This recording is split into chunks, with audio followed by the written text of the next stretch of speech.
Paul Heyman stole the show and some others elongated the show. They really need to move this ceremony to Thursday before SmackDown because having it after SmackDown just ain't it. But let's talk about all the talking that occurred. I'm John Renton with my review, the WWE Hall of Fame 2024 induction ceremony. Let me know your thoughts on this show in the comments, please. And a little bit of an update as far as NXT Stand and Deliver. I'm probably not going to be able to review that at least until Sunday afternoon. Maybe Saturday after WrestleMania Night 1 if I'm awake and energized and charged and just full of piss and vinegar. After just being full of vinegar earlier in the day, you're welcome for that. But if I don't end up reviewing NXT Stand and Deliver, don't be surprised. What do you want from me? There's only so many hours in the day, especially when I'm going to be working a lot this weekend. So immediately following SmackDown, Kathy looks goddamn amazing. So does Kayla. Peter Rosenberg should not be hosting these shows. I'm sorry, he's just not good at this. So Bayley looked amazing. A whole lot of going on at this particular ceremony. Everybody dressed to the nines because of how they had the arena set up. They did have some people at the stage like usual, but it wasn't the big stage like they usually had like last year. And I don't know, let's just fucking get into it. So first they had an IC title package during the setup and the pre-show. Jackie and Corey hosted the thing. Corey hosted it. Jackie just kind of stood there. Punk was in the crowd. Stephanie was dressed like her ECW Billion Dollar Princess days because we need to be reminded of what she did in 2001. Remember what she said on the post 9/11 SmackDown? Remember that. So it was nice. Ray brought his grandmother. I'm sorry, his wife with him. My mistake. I'm going to be a little bit mean because, let's just roll with that. Anyway, so ECW chants for Heyman. Heyman comes, Heyman is all there, with getting a massive pop. This is after Roman Reigns inducted him. And Roman gave a very eloquent speech. Very good stuff. He says, no way I could say no. As long as our children are healthy, it's gold. This is good. I'm kind of firing through some of this stuff because realistically, I'm tired. And outside of Heyman's speech, there were a couple decent things, but this did not need to go 2.5 hours. I'm sorry, it didn't need to. Here's Heyman to a big pop. He hugs RVD, looks at his balloon animal wife. Dreamer doesn't do what he said he was going to do at WrestleMania 17, allegedly, and Bully Ray is there. That concussed moron. So, you deserve a chance, and he says, you're goddamn right I deserve it. And you know what? Paul Heyman, for all the bounce checks in ECW and all the multiple concussions and injuries and pain pill addictions that happened under his watch because he just let everybody go through tables and drove everybody to an absolute fervor to go out and kill themselves for little to no money or bounce checks or eventual money that didn't cover all the medical costs. And I'm not saying he was the only promoter, but he was one of the most egregious when it came to that because ECW was successful as far as drawing some good houses, but they were too big to be small, too small to be big. And I made my opinions well known on ECW. They did some good shit. They also did some shit that was bullshit. So he makes a weed joke about RVD, makes a weed joke about his son. His son and his daughter, they were both saying there. I thought that was Daisy Ridley for a second. I don't know why. And I did like how gracious he was. He talks about professional wrestling. Talks about, the new leader, Paul Levesque, how he led us through a whole bunch of stuff without mentioning Vince's name. That was some good stuff. Massive Paul Levesque chant. Practically blew him right there. Practically blew his sledgehammer. Why don't you call my name? And Stephanie married the wrong Paul. That was pretty good stuff. I'll admit that. And Heyman did steal the show here. I get why they put him on first, but he was the honest-to-God headliner. But maybe they just wanted to have him be out there first because they knew people were going to leave. And honestly, no disrespect to the other inductees, but what else did you need to see after Heyman? If you saw his speech, you pretty much saw the best thing on the show, even though Bull Nakano's speech, which I'll get to in a minute. He did say to his kids, if anyone messes with you, you're 2 seats down from Haku. And Haku is laughing. And as long as Haku is laughing, he's not wanting to kill people. And I like Haku. I respect Haku. I'm going to say that because not only do I don't want to die. But no, I do respect Haku. What a tough guy. The way he laughed at the Shockmaster's debut, on that Dark Side of the Ring episode on John Tenta was so fucking great. So he praises his children. And that was really sweet. That was good stuff. He talks about how his children are so smart and they're going to, succeed no matter what they do. That whatever you do, as long as you get the praise of your peers, as long as you get the respect you deserve, then, that's all that matters. How he wishes Dusty was here to see it. He wishes his parents were here to see it. He looks at Cody when he says he wishes Dusty was here to see it. And there was a box on this podium the whole time. And Heyman pulls out the headphones, the Paul E headphones, the Paul E hat, the Paul E leather jacket, and the Paul E jackhammer or brick of a cell phone. I think I used this on Sting when Rick Rude became U.S. champion in that fucked up company WCW. The censor crew was kind of slipping. But in 1993, this industry sucked. And they needed a shot in the arm. And he is correct. Also, a lot of shots in the arm, were given in ECW, and in the legs, and in the various body parts. Because again, ECW, I'm sorry, I can't ignore the fact that so many people suffered, even though they delivered some great matches and some high impact shit that still is influential to this day, good, bad, or indifferent. Paul was one of the reasons that people got hooked on stuff. Even though he is one of the greatest managers of all time, Bobby Heenan is still above him. I put Jim Cornette above Paul Lee. That's just my take. I put Jimmy Hart above Paul Lee. I don't know how many more I'd put above Paul Lee. I'd have to go back and look at managers, but at least WWF and WCW talents got paid. I'm probably going to get a lot of hate for this, and I don't really care. But he was fired up. He praised the ECW. I can't summarize this beyond what I've been doing. He mentions Brock's name, and he kind of had to. Even though others were pissed and Brock wanted them to film it, allegedly. But that Roman saved his career and that he's not done yet. Baby, you ain't seen nothing yet. And that's it. I encourage you guys, if you don't check out anything else on the show, check out Paul Heyman's speech. Stole the show. Great shit. And then Bull Nakano package, including All Japan Pro Wrestling footage where she beat Alundra Blaze, a.k.a. Medusa Michelli, a.k.a. Medusa.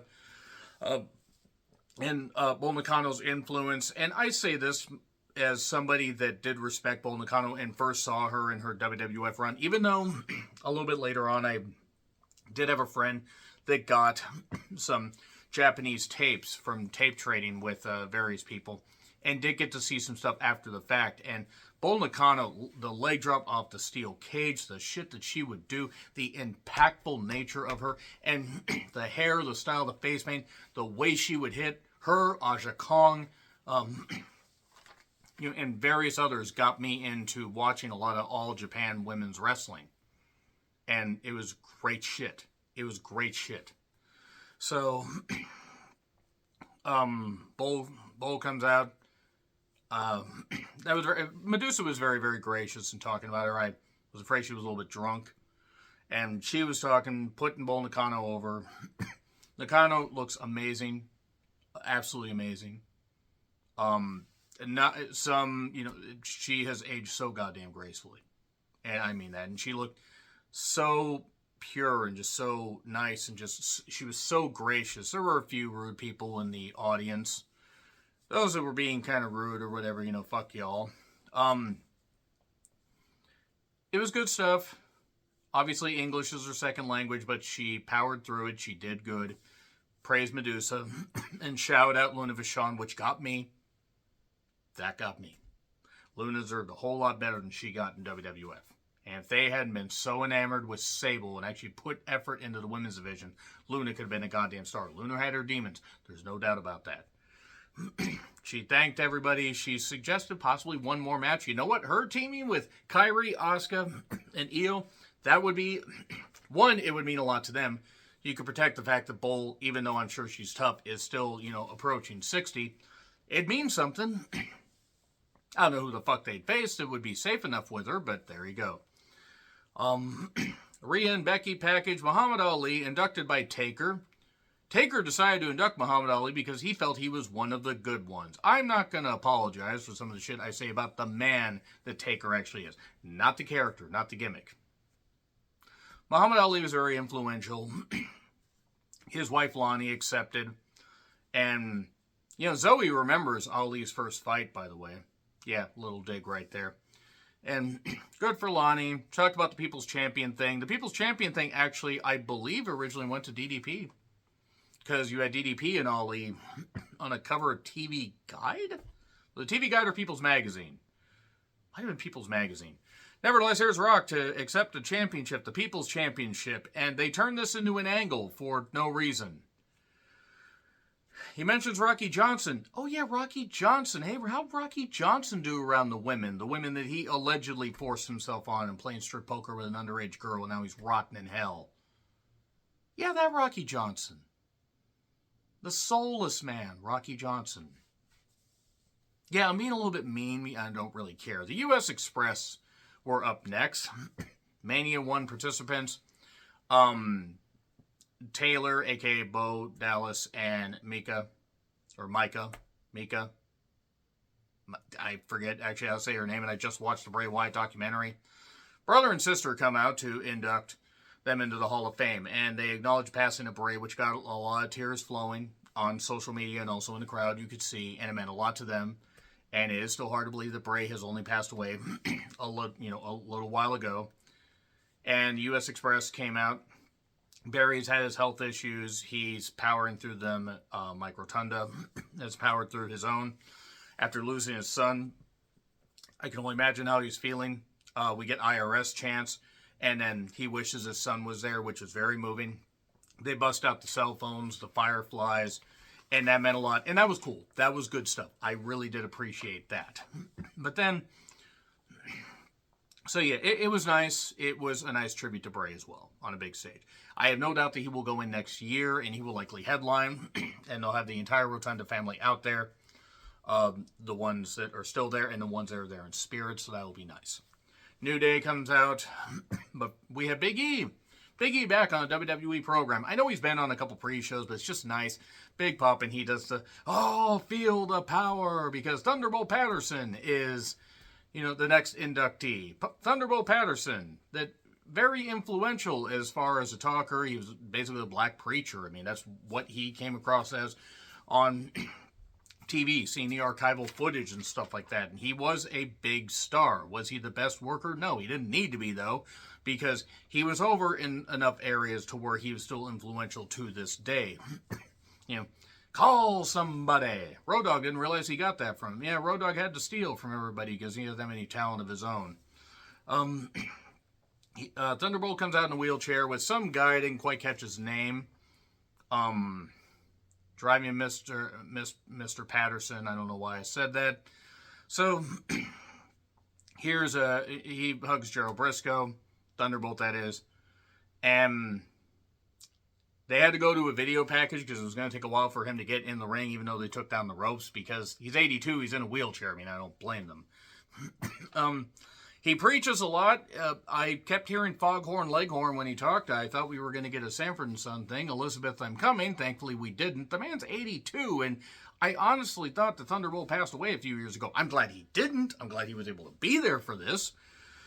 But stop playing the race card. Stop killing people. Treat people the way you want to. Thunderbolt, who was known for accusing Ted Turner and various people of racism back in the day. But then again, maybe in his old age, he decided to ease back. I, obviously, as a white person, never had to deal with any racism. No racism, no bigotry, none of that shit. Yeah, you know what? Thunderbolt definitely was a guy that was influential. I'm full up to here. And yeah, he kept talking, not wanting to keep people, and I was worried. He also had that Forrest Whitaker eye going on. Shawn Michaels got the same influence from Thunderbolt Patterson. I'm glad Thunderbolt Patterson is in the Hall of Fame, and I'm going to move on from this. Leah Maivia, a successful women's wrestling promoter. No, she wasn't. They had Hot Summer Night, and I believe 85, and another one in 86. And even though they had a crowd in the stadium, The promotion ran from 79 to 88. Read up on it. It was not very successful. Now, granted, it was in Hawaii. It's, out there on an island as opposed to the non-Hawaiian islands. And I'm not saying it wasn't cool that she wasn't a woman wrestling promoter. But Ann Gunkel was more successful. And this reeked of nepotism. And I'm not even knocking Leah Maivia. I'm not knocking her. But Rock, because he's on the board, got his mom in the headline act. And talked about, the talents, Flair, Dusty, and mentioned, speaking of Dusty, cut a promo on Cody. I respect your dad and your mom. And this week, what we're going to do tomorrow, it's not personal, it's not business, it's personal. Screwed that up. Cody chants, and had his mom stand up, and then that was the end. They didn't even have his mom talk. I don't know if she wanted to. She was probably thinking, son, it's 1 a.m. Can we go home? Because it's on the East Coast. I mean, obviously, I'm on the West Coast. It's a little bit behind that, as opposed to the non-West Coast, where everything is on the same time. Look, the whole point is the Hall of Fame, Heyman speech, gracious Bull Nakano. It was cool to hear from other people. Move this to Thursday. Just have it as a standalone night. Have it in a smaller arena if you need to. Maybe limit the amount of drinks that you serve fans. Don't know. That being said, what do you guys think of the Hall of Fame class? Let me know your thoughts in the comments. Like, share, subscribe, Twitter handle in the description. I'm John Renthlan. I'll see you soon.